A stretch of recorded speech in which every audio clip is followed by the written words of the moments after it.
비상계엄 사태를 수사하는 공조수사본부가 오늘 오전 윤 대통령에게 두 번째 출석 요구서를 보냈습니다. 공수처는 윤 대통령이 이어지는 출석 요구에 여러 차례 불응한다면 체포영장을 청구하는 방안도 검토하고 있습니다. 취재기자 연결하겠습니다. 김태원 기자. 네, 공수처입니다. 네, 윤 대통령 소환 통보 소식부터 자세히 전해주시죠. 네, 비상계엄 공조수사본부가 오늘 오전 윤석열 대통령에게 출석 요구서를 보냈습니다. 이번 사건 주인 검사인 차정현 공수처 수사사부 부장검사 명의로 작성됐는데요. 오는 25일 오전 10시 공수처 청사에 나와 조사받으라는 내용이 담겼습니다. 윤 대통령이 받는 혐의로는 내란 수괴와 직권남용이 적시됐습니다.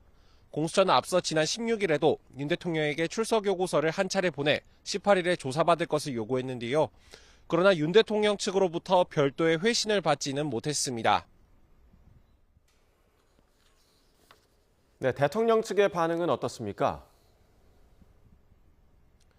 네, 앞서 일부 언론에 윤 대통령이 이번 소환에도 불응할 의사를 밝혔다는 내용이 보도됐는데요. 변호인단 구성에 관여하고 있는 석동현 변호사는 해당 보도가 오해에서 비롯된 것이라고 설명했습니다.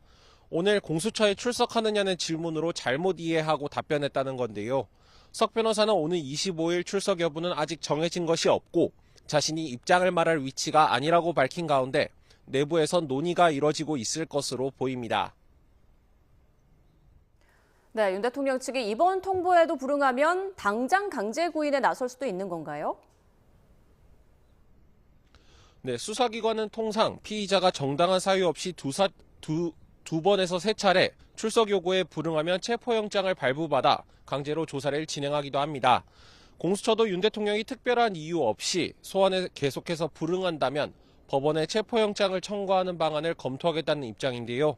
오동훈 공수처장도 지난 17일 국회에서 고의로 출석 요구서 수령을 거부하는 사태가 일어났다면서 신속하게 적법한 조치를 취하겠다고 밝히기도 했습니다.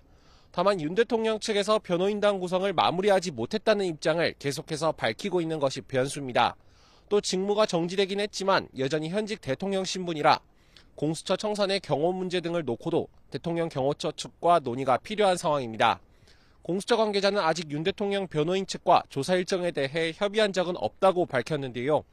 추가 조율이 필요한 만큼 당장 다음 주 수요일로 예고된 조사에 불응한다고 하더라도 곧바로 체포영장을 청구하기는 쉽지 않을 것이란 전망도 나옵니다.